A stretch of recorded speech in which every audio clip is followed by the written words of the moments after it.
CM Punk, we all know what's happened. I don't know how much you follow modern wrestling, but I mean, you can't help but not notice what's going on at the moment. I presume you're caught up, and who do your loyalties veer towards as far as who's right and who's wrong? Well, I got it sent. I think Franny sent me the link. Franny, or maybe, I think so. It was Franny. And I waited a few minutes to click on it. When I first clicked on it, I assumed that it was like a rib, like a Babylon Bee type thing. And then I clicked on the video of Punk talking at the press conference. And, Punk's good on camera, right? So I'm drawn into listening to this. And then, like, my brain clicks as to what he's talking about. What I'm sort of remiss on is I don't know, like, when they do these. Was this before, like, right after? This was directly after the pay-per-view. Directly afterwards. Okay. And after the incident, obviously. Well, actually, the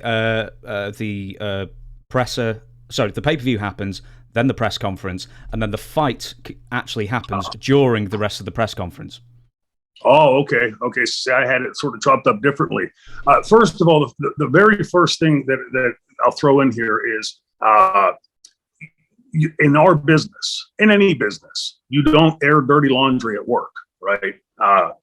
When you're at wrestling for this promotion, AEW, your job is to promote AEW, promote your character, promote your angle, your storyline. Punk's good enough on camera and presence to have said, hey, I got to get out of here. I'm going to be back at the hotel. I don't want to talk about this on company time. Anybody who wants to talk to me, I'll be at the hotel. Now you're doing on your time, very different thing. I think it was a really bad management decision from Khan to opine on that right off that. He's not going to take this effing shit because now you're taking sides as the boss. And, we have long talked in the old podcast about this, this meme of the inmates running the asylum there. I can assure you, when I was a kid in the dressing room, I knew I was not in charge. Very, very evident. That if you're going to open your mouth up around these guys, you better have something to say, and it better be for the right reason. Bill Watts used to drill into us, as soon as you walk into that locker room, you're on the clock, you're at work. And so it was incumbent on us to watch the matches to make sure we didn't repeat and so forth. The renowned stories of, you're not allowed to leave before the main event is over, because if you want to be the main event, you got to watch it, learn from it. If I would have at any of those companies, even ECW later when I was like sort of the senior guy in the dressing room, if I would have gone out on that microphone and gone into business for myself, some kind of dirty laundry that, me and Taz have, will say, or me and Sam have. This thing did happen in the dressing room several times during ECW. And Paul, typically during those, I remember it happening once in Pittsburgh. I remember it happening once in upstate, up by Wilkes-Barre. Anyway, Paul would keep us after the show and have a team meeting in the dressing room or out in the building somewhere, and he would put it down to brass tacks.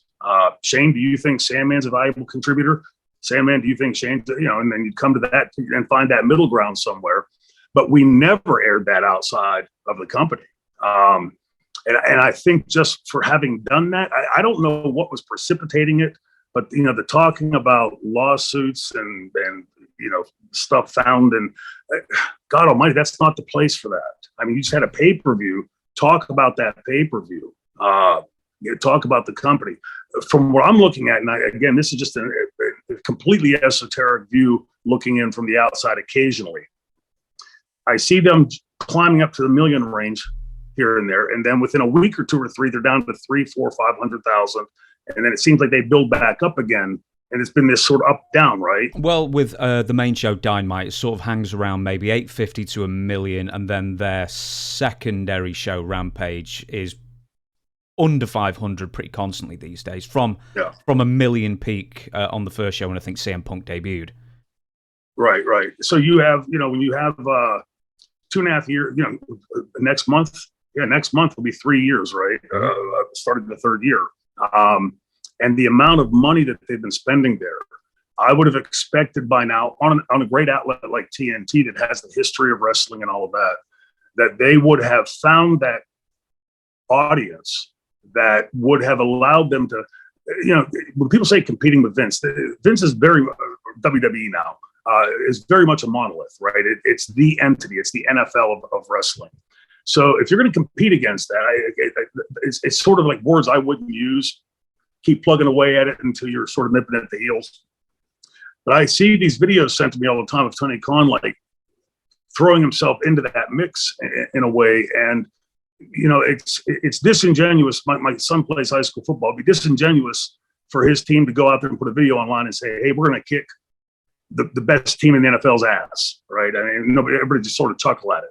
And it's the same thing here. And now we have this stuff going on that everybody is talking about, right? It's just sort of waylaid the entire conversation. I hope Tony realizes, and this happening, how fast something like this can go off rails and how a poor management decision can allow it to fester and get worse. I was reading yesterday that people tuned in to see if there was going to be a follow-up to sort of fill in those gaps, and it was left sort of nebulous. Not even that. It was. It didn't even mention Punk and the other guys by name. Just titles were stripped and they were taken out of the intro, so no one's names were even mentioned. So I was talking to Dutch about this yesterday. We had a sort of special episode, and I said, or someone asked, "What do you do as a follow-up to make money out of this?" And Dutch said, well, "You can't now. You've already buried it. You've already put it out of people's minds as best as you can. So well done there. You've left a load of money on the table." Yeah, Dusty Rhodes' old thing, make chicken salad out of chicken, what? Mm-hmm. You can swear, by the way. Okay, good. Oh, fuck it. A little early in the morning for that. But yeah, they, it's, how do I say this? I see Tony getting involved on camera, and that's fine. It's his company. He wants to play that way. How you get involved on camera, I think, is very important. Like Mr. McMahon's a character. Vince McMahon is the guy. Everybody knows my differences with Vince. We don't need to go into those. But I will never say Vince is unprofessional.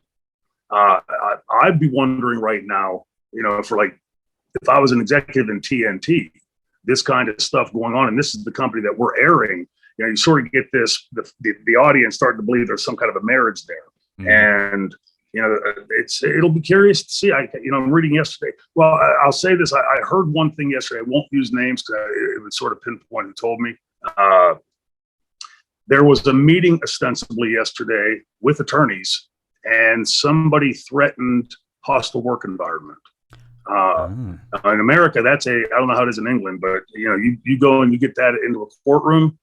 And with discovery and everything else, there's an awful lot of bad stuff that can come from that.